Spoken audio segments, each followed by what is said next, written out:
前都是圣希阿姨玩坏辉宝，今天辉宝反让圣希阿姨出尽洋相。圣希阿姨这时收拾完竹子，正要回办公室，辉宝看准时机，直冲上去，让圣希阿姨都来不及将竹子带回房间，就给门关上了，给圣希阿姨吓了一跳。而诡计得逞的辉宝掉头就跑。此时辉宝迈着自己的土豆腿奔跑的样子，略带几丝嚣张。圣希阿姨放下竹子后，再次回到园区，收拾自己掉落的竹子。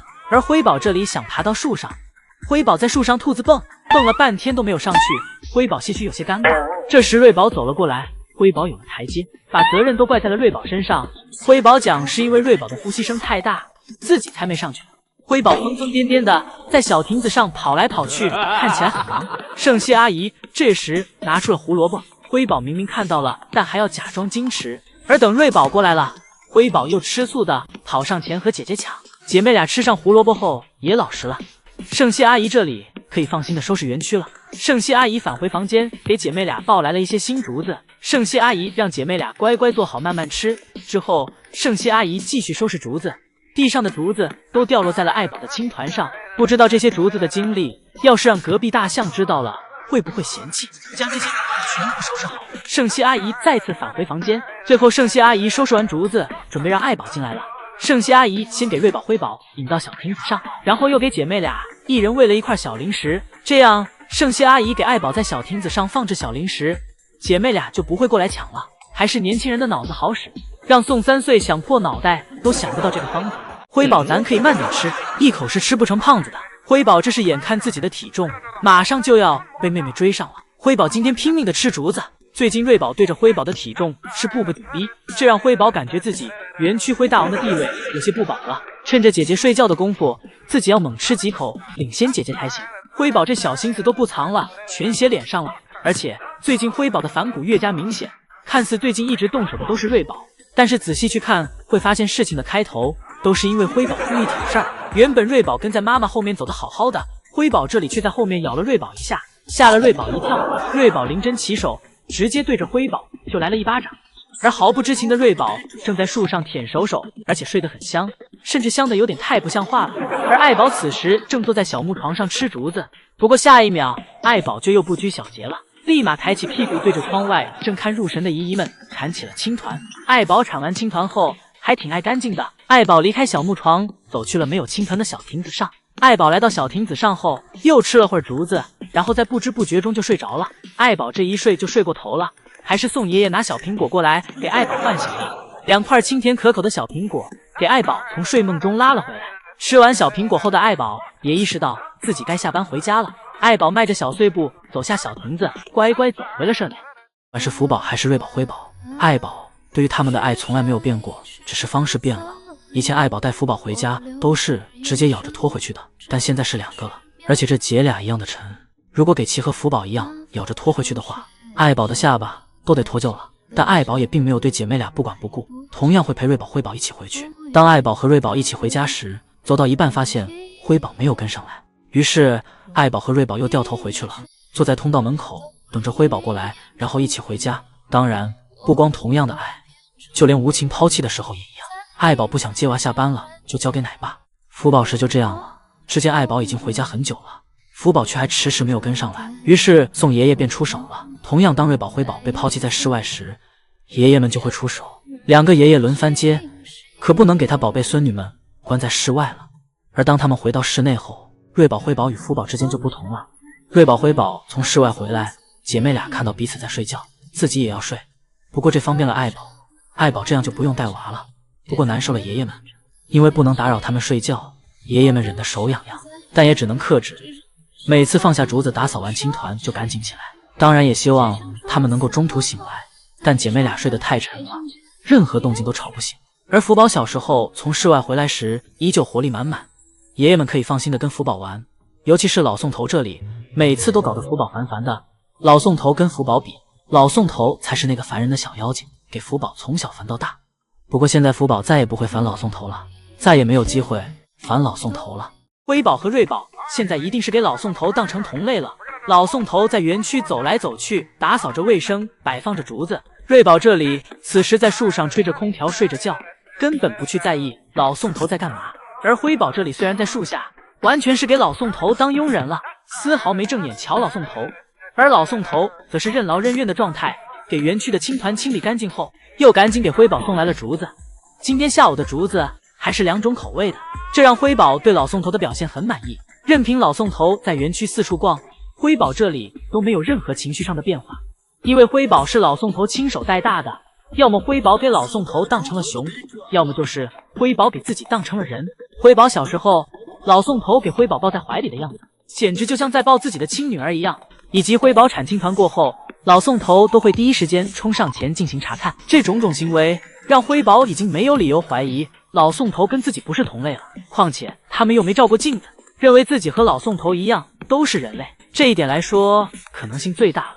因为辉宝人里人气的画面实在太多了，无聊的辉宝捡起路边的小石头拿在手里把玩的样子，这简直就和小孩一模一样，以及这翘着2郎腿吃东西的样子简直没谁了。而树上的瑞宝更是如此，就这样一直躺在树上享受着老宋头在干嘛，丝毫不在意，静静地看着天空，享受着自己的雄心。爱宝今天一家都很是安逸，都乖乖坐在小床上表演着吃播。不过瑞宝辉宝这里有时会一惊一乍的。姐妹俩现在每天活的就是一个提心吊胆，被辉宝吓到的瑞宝也是有情绪的。瑞宝立马给辉宝按在身下，问辉宝以后能不能小心一点。姐姐还没长大呢，就被你吓个半死，这哪能行？而这时的乐宝和爱宝此时都在室外园区，乐宝对着爱宝园区展示着自己雄壮的身姿。乐宝恢复了1年的体力，这时又想跟爱宝要3胎了。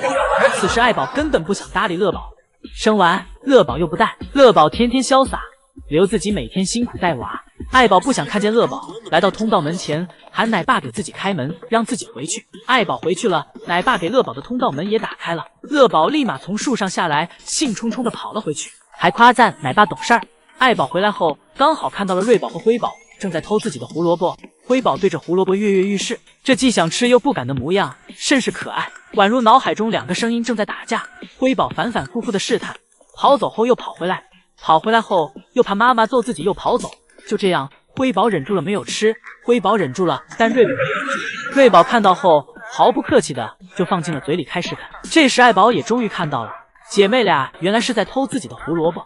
爱宝上前给胡萝卜从瑞宝手里抢了过来，而此时得意的辉宝躺在了爱宝身下，证明着自己的清白，表示都是姐姐一个人干的，不管自己的事儿。爱宝将胡萝卜抢过来后，辉宝还将瑞宝推向爱宝，像是在说：妈妈快揍他，就是他偷了你的胡萝卜，给他长长记性。爷爷从釜山回来了，回来后的第一件事儿就是来园区看瑞宝辉宝。将爷爷扛着一捧大竹子，手里拿着2块小苹果，来到园区后给竹子放下，立马就凑到了姐妹俩的脸前，将自己手里的小苹果递给姐妹俩。将爷爷要靠这2块小苹果来回温自己与他们之间的感情，不能出门一趟空手回来。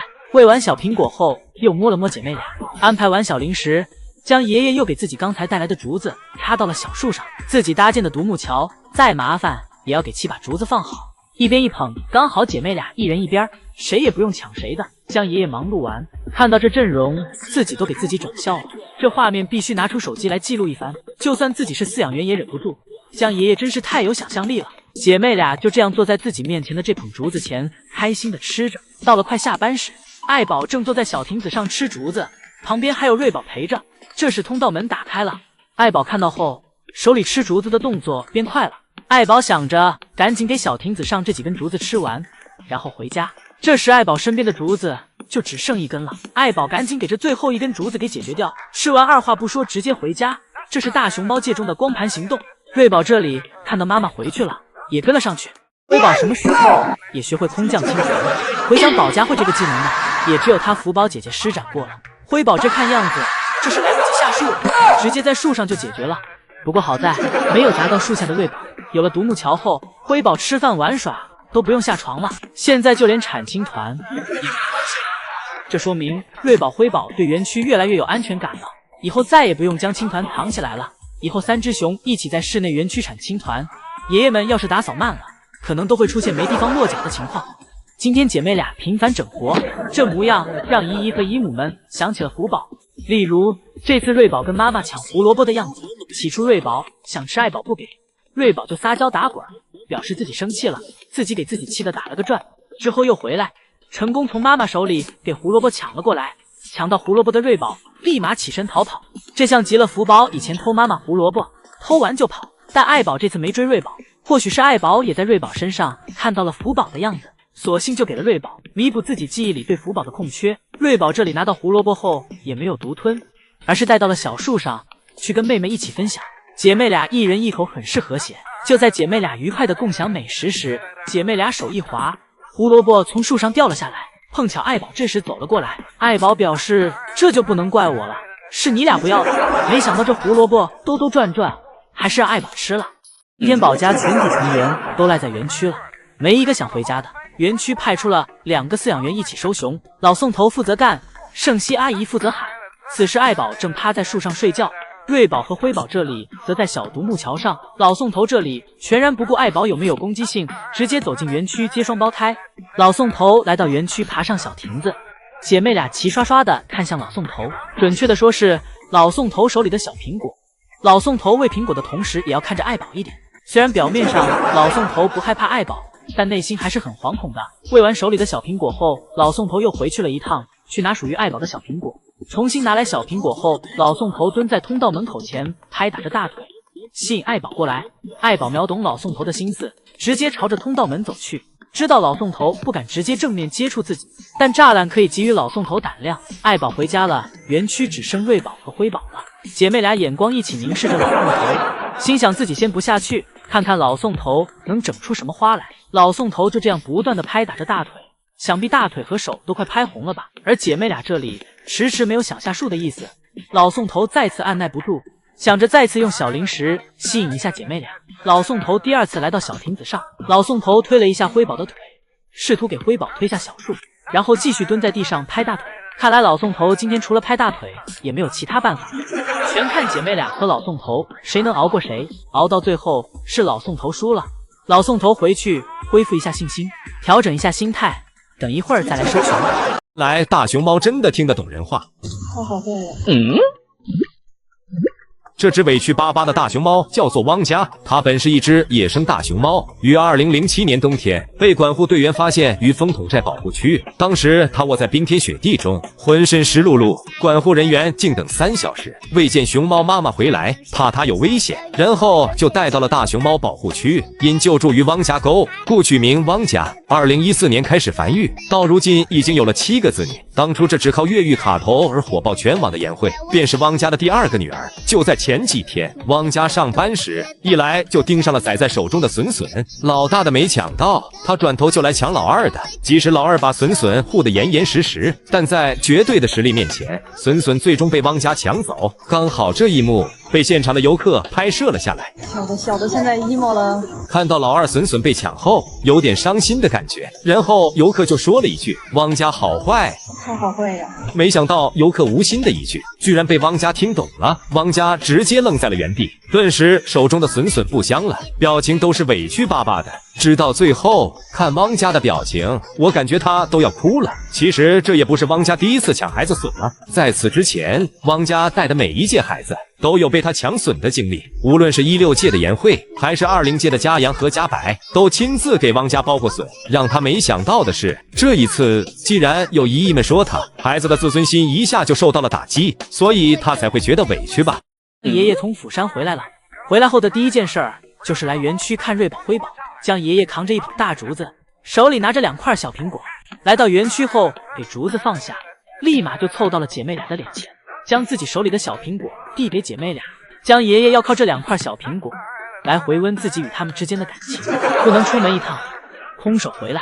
喂完小苹果后，又摸了摸姐妹俩，安排完小零食，将爷爷又给自己刚才带来的竹子插到了小树上。自己搭建的独木桥再麻烦也要给7把竹子放好，一边一捧，刚好姐妹俩一人一边，谁也不用抢谁的。将爷爷忙碌完，看到这阵容，自己都给自己整笑了。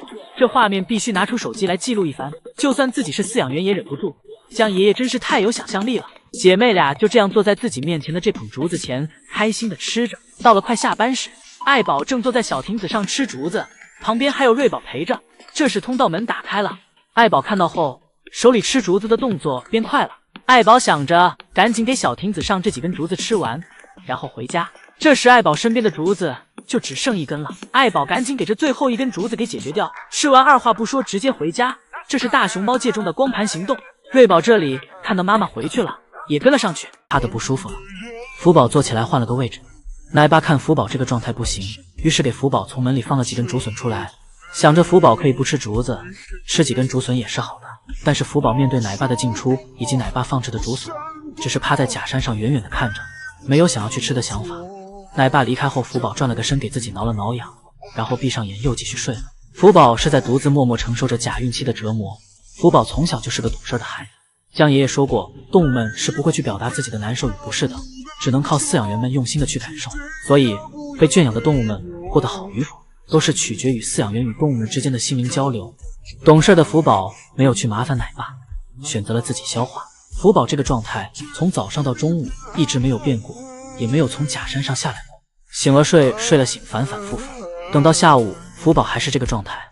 奶爸奶妈第二次来到了园区，再次查看福宝，而奶爸奶妈走后，福宝又继续睡。现在只有在这被晒得暖乎乎的石山上，才会让福宝感觉舒服一点。临近下班时，奶爸奶妈第三次来到园区，这时奶爸奶妈已经给通道门打开了，想着让福宝提前回家休息。但福宝只是远远地看着奶爸奶妈，没有行动。面对着打开的通道门，福宝依旧是选择了继续趴着。整整一天，姨姨们没有看到福宝吃一口东西。姨姨们看到福宝这个状态，每个人都很心疼。瑞宝终于给自己出生400天的纪念版冰块舞化了。其实这还要感谢圣熙阿姨，因为圣熙阿姨看姐妹俩啃了半天冰块都没化，圣熙阿姨给带有小苹果的2块冰块拿去了饮水盆，给其用水冲了冲，这样冰块就会化得更快一些。圣熙阿姨重新将冰块递给姐妹俩后，辉宝这里的冰块很快就化了。辉宝拿到小苹果后，转身看向圣熙阿姨，跟圣熙阿姨和姐姐炫耀自己有多厉害。而瑞宝看到妹妹都给小苹果拿出来了，瑞宝这里更卖力了，对着冰块舔个不停。瑞宝想要和妹妹一样，赶紧吃到小苹果。不过此时吃到苹果的辉宝似乎对自己的劳动成果并不太满意，嘴里小苹果吐了吃了吐。因为被冰冻过的小苹果远没有新鲜的苹果汁水丰富，但是它却又带有苹果的甜味。辉宝觉得如果不吃就太浪费了。而就在这时，瑞宝这里终于给冰块舔化了，给小苹果拿了出来。瑞宝拿出小苹果后没有声张，而是偷偷藏在了手心里，自己偷偷吃。这样吃完小苹果没事干的辉宝走时都没有发现。辉宝无聊地爬到了树墩上，而瑞宝这里则是扭过头去偷偷吃着。而圣熙阿姨这里去拿来了竹子，这是给爱宝准备的，同时还有一根大胡萝卜。圣熙阿姨想了一会儿，打算还是给其先带走，等一会儿爱宝来了再给，防止姐妹俩偷吃。调皮的辉宝每天不是被揍，就是在被揍的路上。这天正躺在平台上晒太阳的瑞宝突然感觉眼前一黑，原来是辉宝一屁股坐在了姐姐脸上。感受到屁股压脸的瑞宝赶紧把脸移出来，随后两小只便在平台上打了起来。然而常年在树上练功的辉宝可不是白练的。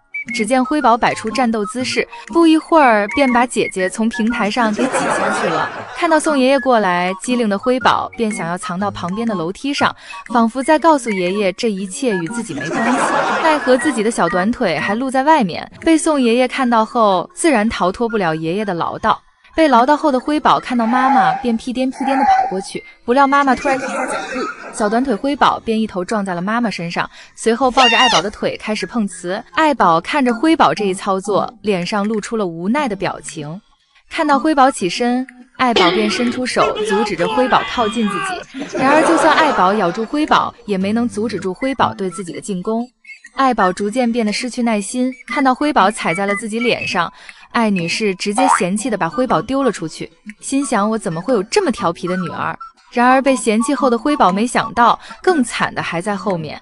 刚爬上小木架的辉宝看着对面气势汹汹的瑞宝，顿感不妙，没想到姐姐还记着刚才自己一屁股坐在她脸上的仇。辉宝被吓得连连后退，瑞宝也是追过去对着辉宝就是一顿打。辉宝从没见过如此凶悍的姐姐，被打后的辉宝想跑到小树上来躲避姐姐的追击，瑞宝看到后直接把她从小树上推了下来，接着对辉宝的头就是一顿乱咬。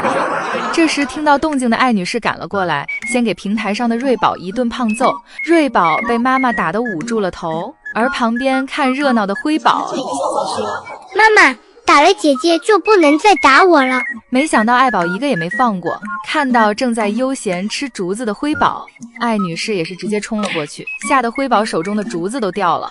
辉宝没想到自己还是没能躲过被妈妈揍，一天经历2次胖揍的辉宝就这样欲哭无泪地躺在平台上。瑞宝经过警觉，让爱宝丢尽了脸。爱宝原本正静悄悄地趴在小亭子上铲青团，结果辉宝被青团掉落的声音吓了一大跳，立马起身查看怎么回事。而瑞宝这里受辉宝影响，头也不回的直接跑走。爱宝此时尴尬死了。爱宝跟姐妹俩讲道：“有什么可大惊小怪的？这让姨姨们会误以为妈妈的青团是有多吓人。”而此时瑞宝这里眼看妈妈和妹妹都没跟上，回头看去才发现是自己太紧张了，又跑了回来。而爱宝现在根本不想看到姐妹俩这丢人的地方，爱宝一刻也不想多待。这时通道门刚好打开，爱宝直接走回了家。爱宝回家后，宋爷爷和圣熙阿姨来到了园区。原本正要奔向宋爷爷的瑞宝看到圣熙阿姨后，毫不犹豫地选择了圣熙阿姨，这让圣熙阿姨心里暖暖的。而辉宝最近与宋爷爷的感情越加亲密，辉宝最近总在默默地迎合着宋爷爷。宋爷爷在通道呼喊姐妹俩过来，瑞宝纹丝不动，只有辉宝走了过来。于是宋爷爷便将自己手里的胡萝卜全部给了辉宝。辉宝越乖，宋爷爷越宠。当瑞宝和妈妈一起回房间休息时，宋爷爷就偷偷给辉宝喂小胡萝卜。不过辉宝这时显然不太想吃胡萝卜，辉宝简单咬了一口后便放下手里的胡萝卜，跟着爷爷的步伐转来转去。辉宝再也不是让宋爷爷出主的捣蛋鬼了，辉宝现在是听爷爷话的乖小孩了。对宝家成员每个人身上都是福儿，所以不管什么时候来看宝家都不会觉得无聊，更不会觉得重复枯燥。宝家成员给大家证明着，人们每天的生活并不是一成不变的，每天都有着不一样的色彩和颜色。主要问题还是得从宋3岁这里说起，因为饲养员无厘头，所以饲养的动物也总是这般无厘头。宋3岁为了诱惑乐宝从木架上下来，假装吃乐宝的窝头，好让乐宝生气，从木架上下来。而瑞宝这里今天又给他亲妈吓破胆了，瑞宝走路没有声音，一下扑在爱宝身上，给爱宝吓得直接坐了起来。起来后攻击姿势都摆好了，才发现原来是瑞宝。瑞宝这里也被妈妈突然起床的动静吓了一跳，立马跑走往树上爬，生怕妈妈忍不住心中的怒火给自己胖揍一顿。此时最正常的可能就是辉宝了吧？辉宝此时正在饮水盆前寻找着什么，但突然肚子传来信号，接着一边跑一边喊：“憋不住了，憋不住了！”辉宝一路小跑来到草丛里，接着蹲下开始铲青团。宝家每个人身上都自带搞笑细胞，这让姨姨们观看时根本不会感到枯燥。除此之外，试问有哪个饲养员能毫无形象的在园区下？他也只有宋3岁能干得上来了。而能打败宋3岁的，也只有宋3岁自己了。宝家饲养员的脑洞真是越来越大了。饲养员们在游客们去往熊猫世界的路旁，用落叶堆出了瑞宝、辉宝。饲养员们收集了数袋的落叶，仔细的进行铺设，同时还有饲养员不断的在往这儿运输落叶。很快，从一开始的2名饲养员，来到了4名饲养员。饲养员们给瑞宝的名字铺设好后，发现辉宝的名字放不下了，只能竖着摆放了。当妹妹的就稍微委屈一下吧。不过这依旧不妨碍他们这卡通形象的可爱。而真正的瑞宝、辉宝此时正在室内园区呢。今天瑞宝、辉宝的体重又一样了，取决于辉宝的体重是否和瑞宝一样。决定因素是辉宝测体重前铲青团，还是测完体重后铲青团。今天这个就应该是辉宝测体重前青团大的。辉宝这里对声音很敏感，爱宝走过来时，辉宝立马警觉地睁开了眼睛。等爱宝走过去后，就又闭上了。瑞宝这里正忙着吃竹子，趁妹妹睡觉的功夫，自己努力把体重追上来。姐妹俩的生活就是舒服，一点也不内耗。辉宝在树上睡到自然醒后也下来了，瑞宝调皮的躺在辉宝身上，觉得这样更舒服，自己身子下面软软的。而辉宝这里也没阻止瑞宝，妥妥姐妹情深。姐妹俩已经对室外园区适应到了不想加班的程度，开始不再对室外园区那般期望，而是到点就往通道门口跑，让自己回那有恒温空调的室内睡大觉。但爷爷们表示，不，你还想再玩一会儿。瑞宝聪明的头脑总是会出现一些人力人气的想法，不像辉宝出门后不管在哪自己就只想着玩，对于回家不回家根本不放在心上。辉宝今天出门后就爬上了树，一会儿看看风景，一会儿看看姨姨。瑞宝这里正在思考着园区里面是不是可以有更多的打开方式，而爱宝就只负责吃，补充自己的营养，好给姐妹俩喂奶。因为园区各种危险行为早已被奶爸们提前做了防护，爱宝根本不用费心。姐妹俩一个研究地下，一个研究地上。辉宝想要爬到更高的地方，但是有爷爷的塑料壳挡着，辉宝根本上不去。而瑞宝这里又开始琢磨小瀑布了。一家三口各有各自要忙的事情。爱宝给上面小床上的竹子吃完后，又来到了下面的小床上，碰巧还和瑞宝来了个偶遇。没事干的瑞宝看到妈妈动了，立马跟上妈妈，妈妈去哪儿自己就去哪儿，这也算打发时间的方法。而树上的辉宝此时已经逐渐进入了梦乡。瑞宝坐在小床上，还抬头看了看妹妹，看看妹妹在玩什么。瑞宝看到妹妹也这么无聊后，自己走下了小亭子。只见瑞宝嘴角开始上扬，看上去很开心。原来是通道门开了。爱宝看到瑞宝都回去了，自己也立马跟上了。此时在树上听到动静的辉宝醒了过来。辉宝环顾了一下四周，发现就只剩自己了。辉宝心想，这硕大的园区就只留下我自己，你们是认真的吗？辉宝害怕了，立马抱着小树从树上下来，赶紧往通道门跑去。辉宝和瑞宝现在一定是给老宋头当成同类了。老宋头在园区走来走去，打扫着卫生，摆放着竹子。瑞宝这里此时在树上吹着空调睡着觉，根本不去在意老宋头在干嘛。而辉宝这里虽然在树下，完全是给老宋头当佣人了，丝毫没正眼瞧老宋头。而老宋头则是任劳任怨的状态，给园区的青团清理干净后，又赶紧给辉宝送来了竹子。今天下午的竹子还是2种口味的，这让辉宝对老宋头的表现很满意。任凭老宋头在园区四处逛，辉宝这里都没有任何情绪上的变化，因为辉宝是老宋头亲手带大的，要么辉宝给老宋头当成了熊，要么就是辉宝给自己当成了人。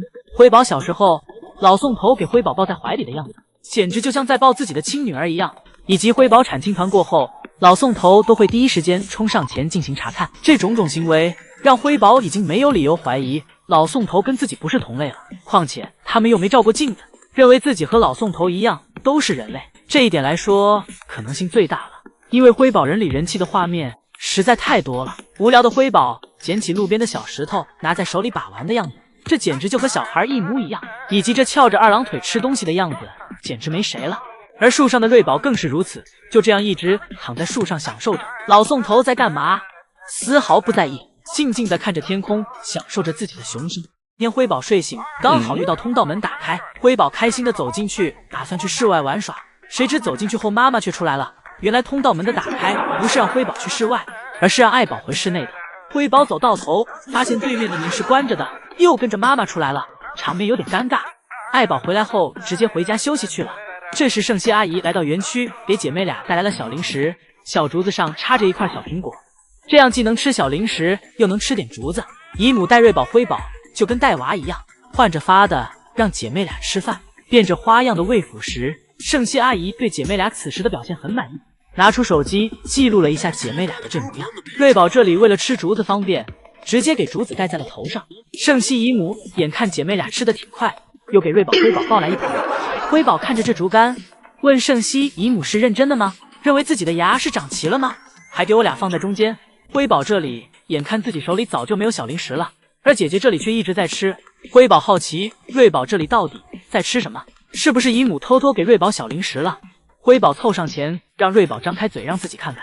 此时辉宝的这点小心思全写脸上了。爷爷在台湾和香港也待了1天后，今天回去了。江爷爷回去后的第一件事儿就是带瑞宝、辉宝去室外郊游了。2天没见姐妹俩了，江爷爷好好给姐妹俩安排了一下。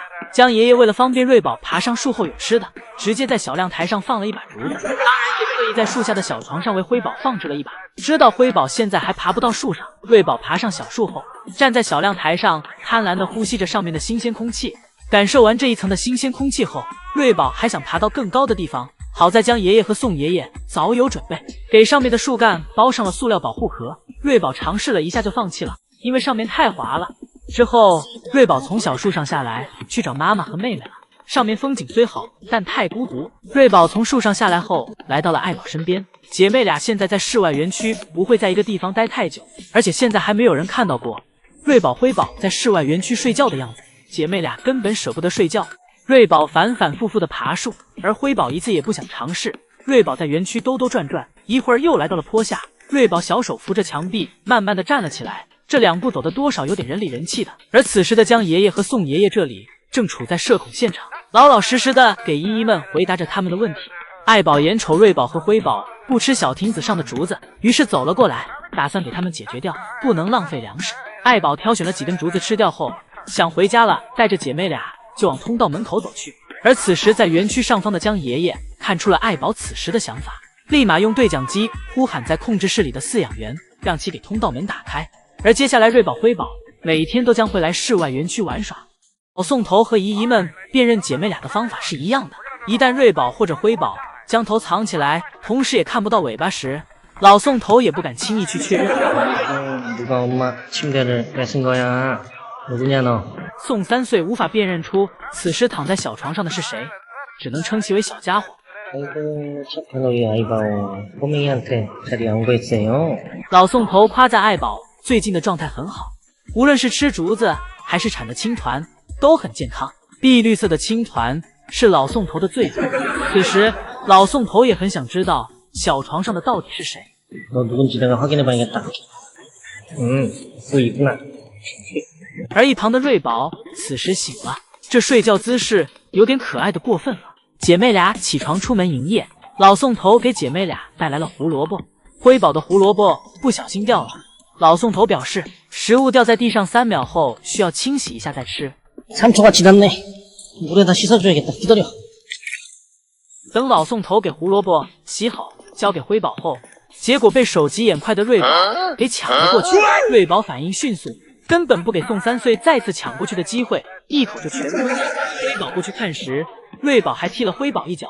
姐妹俩这副饿死鬼头香抢食物的样子，让宋3岁没敢在小亭子上给爱宝放窝头，想着肯定会被姐妹俩偷吃掉，于是便在半路拦住了爱宝，将窝头递给了爱宝。爱宝夸宋3岁干得漂亮，不过很快辉宝便发现了妈妈的异常行为。辉宝偷偷过来想抢一口吃，爱宝耳朵一动就知道是辉宝过来了，立马阻挡辉宝，让辉宝走开。而宋3岁这里防止辉宝溜进来，